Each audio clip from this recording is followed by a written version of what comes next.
आकाशवाणी नागपूर. राम औरंगाबादकर आपल्याला प्रादेशिक बातम्या देत आहे. ठळक बातम्या. सूर्याचा अभ्यास करण्यासाठी पाठवण्यात येणाऱ्या आदित्य L1चं येत्या शनिवारी प्रक्षेपण. पंतप्रधान नरेंद्र मोदी यांनी खासगी उद्योग समूहाची असणाऱ्या संबंधाची संयुक्त संसदीय समितीद्वारे चौकशी करावी. काँग्रेसचे नेते राहुल गांधी यांचं मुंबईत आवाहन.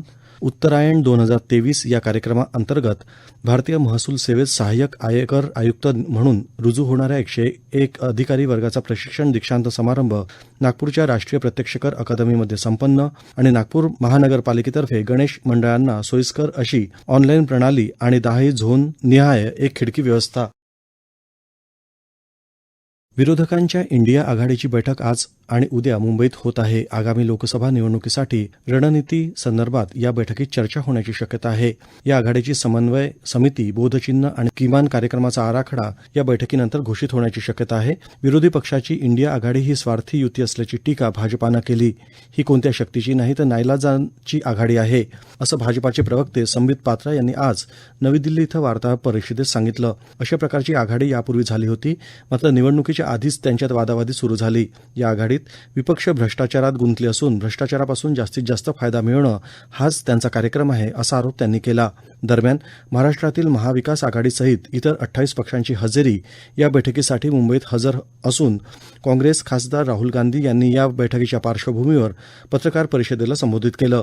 यावेळी राहुल गांधी यांनी पंतप्रधान नरेंद्र मोदी यांचे खासगी उद्योग समूहाशी असणाऱ्या कथित संबंधाबद्दल आरोप केलेत. देशात पारदर्शकता असणं गरजेचं असून या खासगी उद्योग समूहाला देशातील बंदरं, विमानतळ विकसित करण्यासाठीचे कंत्राट यासंदर्भात पंतप्रधानांनी स्पष्टीकरण द्यायला पाहिजे. संयुक्त संसदीय समितीद्वारे या प्रश्नाला उत्तर दिलं पाहिजे, अशी मागणी देखील राहुल गांधी यांनी केली. या खासगी उद्योग समूहाची असणाऱ्या कथित संबंधाची जगातील 3 प्रमुख वृत्तपत्रांनी दखल घेतली असून भारतात G20च्या बैठका होत असताना यामुळे देशाच्या प्रतिमेला तडा पोहोचत आहे, असं देखील त्यांनी यावेळी सांगितलं. दरम्यान मुंबईमध्ये इंडिया या विरोधी पक्षाच्या आघाडीच्या बैठकीच्या प्रत्युत्तरादाखल मुख्यमंत्री एकनाथ शिंदे यांच्या नेतृत्वाखाली आणि उपमुख्यमंत्री देवेंद्र फडणवीस आणि अजित पवार यांच्या प्रमुख उपस्थितीत राष्ट्रीय लोकशाही आघाडीच्या प्रमुख नेत्यांची सुद्धा बैठक होत असून यामध्ये रिपब्लिकन पक्ष, आठवले गट, पीपल्स रिपब्लिकन पार्टी, राष्ट्रीय समाज पक्ष, बच्चू कडू यांचा प्रहार पक्ष असे मित्रपक्ष देखील सामील झाले आहेत. भारतीय अंतराळ संशोधन संस्था इस्रो सूर्याचा अभ्यास करण्यासाठी पाठवण्यात येणाऱ्या पहिल्या अवकाश वेधशाळेचं म्हणजेच आदित्य L1चं येत्या शनिवारी प्रक्षेपण करणार आहे. आंध्र प्रदेशातील श्रीहरिकोटा अवकाश केंद्रातून सकाळी 11:50 हा उपग्रह प्रक्षेपित केला जाईल. हा उपग्रह सूर्य आणि पृथ्वी दरम्यानच्या L1 या बिंदूच्या कक्षेत प्रस्थापित केला जाईल. हा बिंदू पृथ्वीपासून सुमारे 1.5 लाख किलोमीटर दूर असून या बिंदूपर्यंत पोहोचण्यासाठी अंदाजे 4 महिने लागतील. या बिंदूजवळील कक्षेचा फायदा असा आहे की जरी ग्रहण सदृश्य परिस्थिती किंवा अन्य अडथळे उद्भवले तरीही हा उपग्रह विना अडचण सूर्याचा अभ्यास करू शकतो. आदित्य L1 या अभियानात सौर वातावरण आणि वारे यांचाही अभ्यास करणार आहे. या उपग्रहात 7 पेलोड असतील, ज्याद्वारे सूर्याचा सर्वात आतील, त्याच्यावरील स्तर आणि कोरोना नावानं ओळखल्या जाणाऱ्या सूर्याच्या सर्वात बाहेरील स्तराचं निरीक्षण करण्यात येणार आहे. या उपग्रहाच्या मदतीनं सूर्याचं तापमान, तिथलं बदलतं हवामान आणि इतर सौर यंत्रणांचा अभ्यास करता येईल. देशातील नागरिकांना या उपग्रहाचं थेट प्रक्षेपण बघण्याची संधी इस्रोनं दिली असून श्रीहरिकोटा येथील अवकाश केंद्रातील प्रक्षेप कक्षातून हे प्रक्षेपण बघण्यासाठी या संकेतस्थळावर नोंदणी करण्याचं आवाहन इस्रोनं केलं आहे.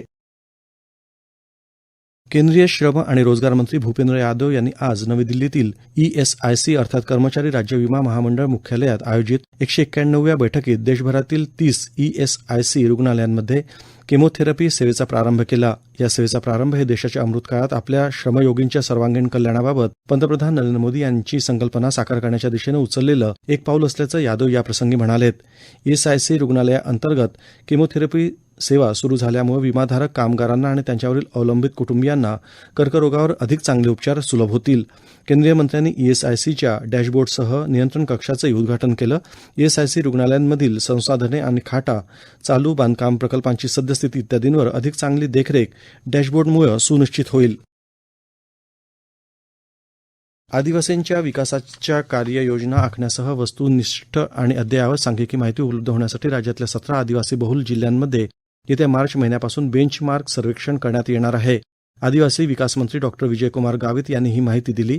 सध्या नंदुरबार जिल्ह्यात अशा पद्धतीनं प्रायोगिक स्वरूपात बेंचमार्क सर्वेक्षण सुरू करण्यात येत असून 8 महिन्यात हे सर्वेक्षण पूर्ण केलं जाणार आहे. असं सर्वेक्षण यापूर्वी 1996-97 साली झालं होतं. त्यानंतरच्या काळात आदिवासींसाठी राबवण्यात आलेल्या योजनांची फलश्रुती काय आहे, तसंच सध्या राज्यातल्या आदिवासींची रोजगार, शिक्षण, आर्थिक तसंच सामाजिक स्थिती नेमकी काय आहे, याच अनुषंगानं हे बेंचमार्क सर्वेक्षण करणं आवश्यक असल्याचं गावित यांनी सांगितलं. या प्रादेशिक बातम्या आपण आकाशवाणीच्या नागपूर केंद्रावरून ऐकत आहात. आमच्या केंद्रावरील सर्व बातम्या ऐकण्यासाठी आणि ताज्या घडामोडी जाणून घेण्यासाठी Marathi news Nagpur all India radio या आमच्या यूट्यूब चॅनलला नक्की सबस्क्राईब करा. भारतीय महसूल सेवेतील नवोदित अधिकारी यांनी त्यांच्यापुढे येणाऱ्या आव्हानांना संधी म्हणून पाहिलं पाहिजे. मानव संसाधन हे तंत्रज्ञानापेक्षा अधिक उपयुक्त असून यंत्रापेक्षा मानवी बुद्धीचं कायदेशीर आणि बेकायदेशीर बाबतीत योग्य निर्णय देऊ शकत असल्याचं प्रतिपादन केंद्रीय प्रत्यक्ष कर मंडळाचे माजी सदस्य जे.बी. मोहोपात्रा यांनी नागपूर इथं केलं.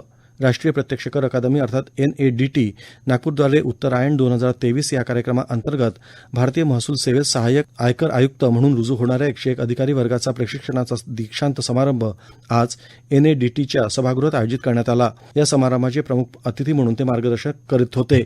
राष्ट्रीय प्रत्यक्ष कर अकादमीच्या प्रमुख महासंचालक वसुंधरा सिन्हा यांनी यावेळी सांगितलं, 7 आठवडे चालणाऱ्या या प्रशिक्षणात 6 आठवडे क्लास रूम मार्गदर्शन होतं आणि 1 आठवडा भारत दर्शन अंतर्गत केरळ, राजस्थान, ओडिशा या राज्यांची भेट यांचा समावेश होता.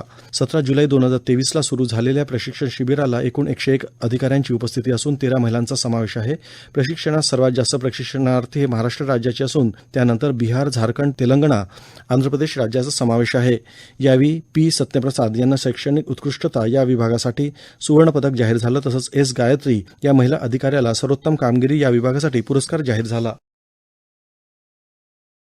नागपूर शहरात पर्यावरणपूरक गणेशोत्सव साजरा व्हावा याकरिता नागपूर मनपा आग्रही असून शहरातील सर्व गणेश मंडळांना घ्याव्या लागणाऱ्या विविध परवानगीसाठी होणारा त्रास कमी करण्याकरिता नागपूर मनपातर्फे गणेश मंडळांना सोयीस्कर अशी ऑनलाईन प्रणाली आणि 10 झोन निहाय एक खिडकी व्यवस्था येत्या काही दिवसांमध्येच कार्यान्वित करण्यात येणार असून यामुळे नागरिकांना घरबसल्या सर्व परवानगी मिळवता येणार अशी माहिती मनपा अतिरिक्त आयुक्त आंचल गोयल यांनी पत्रकार परिषदेत दिली. मनपा मुख्यालयातील डॉ. पंजाबराव देशमुख स्मृती स्थायी समिती सभागृहात गणेशोत्सवासंदर्भात काल पत्रकार परिषद घेण्यात आली. याप्रसंगी मनपा अतिरिक्त आयुक्त आंचल गोयल प्रामुख्यानं उपस्थित होत्या. मनपा अतिरिक्त आयुक्त गोयल यांनी सांगितलं की केंद्रीय प्रदूषण नियंत्रण मंडळाच्या निर्देशानुसार यावर्षी POP मूर्तीवर बंदी घालण्यात आली आहे. याशिवाय सर्व 10 झोन निहाय एक खिडकी व्यवस्था असणार असून गणेश मंडळांना लागणारी झोन निहाय परवानगी, पोलीस परवानगी, अग्निशमन परवानगी या ऑनलाईन प्रणालीद्वारे सुलभरित्या मिळवता येणार असल्याचं मनपा अतिरिक्त आयुक्त गोयल यांनी सांगितलं.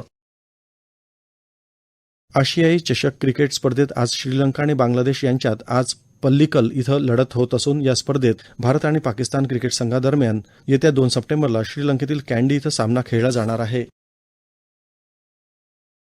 नागपूर शहरामध्ये डेंग्यू रुग्णांची वाढती संख्या लक्षात घेता नागपूर मनपाची संपूर्ण आरोग्य यंत्रणा सज्ज झाली असून शहरामध्ये सद्यस्थितीत 92 डेंग्यू बाधित रुग्णांची नोंद झाली अशी माहिती मनपा अतिरिक्त आयुक्त आंचल गोयल यांनी काल पत्रकार परिषदेत दिली. यावेळी अतिरिक्त आयुक्त गोयल यांनी शहरातील सद्यस्थितीतील डेंग्यू रुग्णांची आकडेवारी मांडली. शहरातील 10 झोनमध्ये 17 ते 29 ऑगस्ट 2023 या कालावधीमध्ये 92 डेंग्यू रुग्णांची नोंद झाली आहे.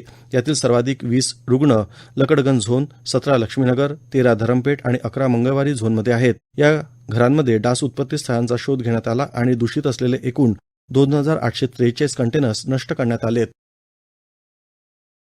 कृत्रिम बुद्धिमत्ता अर्थात आर्टिफिशियल इंटेलिजन्स म्हणजेच AI या विषयावरचं पहिलं जागतिक संमेलन भारतात येत्या ऑक्टोबर महिन्यात आयोजित केलं जाणार आहे. इलेक्ट्रॉनिक आणि सूचना प्रौद्योगिकी राज्यमंत्री राजीव चंद्रशेखर यांनी या संदर्भातली माहिती दिली. या शिखर संमेलनात कृत्रिम बुद्धिमत्तेची पुढील पिढीसाठी उपयुक्तता आणि प्रयोग यावर चर्चा होणार आहे. या तंत्रज्ञानामुळे शिक्षण, आरोग्यसेवा, प्रशासन, इलेक्ट्रिक वाहन आणि आधुनिक संगणक या क्षेत्रांमध्ये परिवर्तनकारी बदल अपेक्षित आहेत. AI क्षेत्रातले प्रमुख विशेषज्ञ, संशोधक, स्टार्टअप आणि गुंतवणूकदार यात सहभागी होणार आहेत. दहीहंडी उत्सव आणि प्रो गोविंदा लीग स्पर्धेत मानवी मनोरे रस्त्यांना होणाऱ्या दुर्घटनांच्या पार्श्वभूमीवर 75,000 गोविंदांना विमा संरक्षण देण्यात येणार असून याबाबतचा शासन निर्णय निर्गमित करण्यात आला असल्याचं क्रीडा आणि युवक कल्याण मंत्री संजय बनसोडे यांनी सांगितलं. दहीहंडी उत्सव प्रो गोविंदा लीगमधील सहभागी गोविंदांना मानवी मनोरे रस्त्यांना अपघात दुर्घटना होण्याची शक्यता असते. विमा संरक्षण उपलब्ध करून दिलेल्या 50,000 गोविंदा व्यतिरिक्त अतिरिक्त आणखी 25,000 गोविंदांना विमा संरक्षण उपलब्ध करून देण्याकरिता ओरिएंटल इन्शुरन्स विमा कंपनीला प्रति गोविंदा ₹75 विमा हप्ता याप्रमाणे एकूण 18,75,000 इतका निधी अदा करण्यासाठी दहीहंडी समन्वय समिती या संस्थेत वितरित करण्यास मान्यता देण्यात आली. याबरोबरच हे प्रादेशिक बातमीपत्र संपलं. नमस्कार.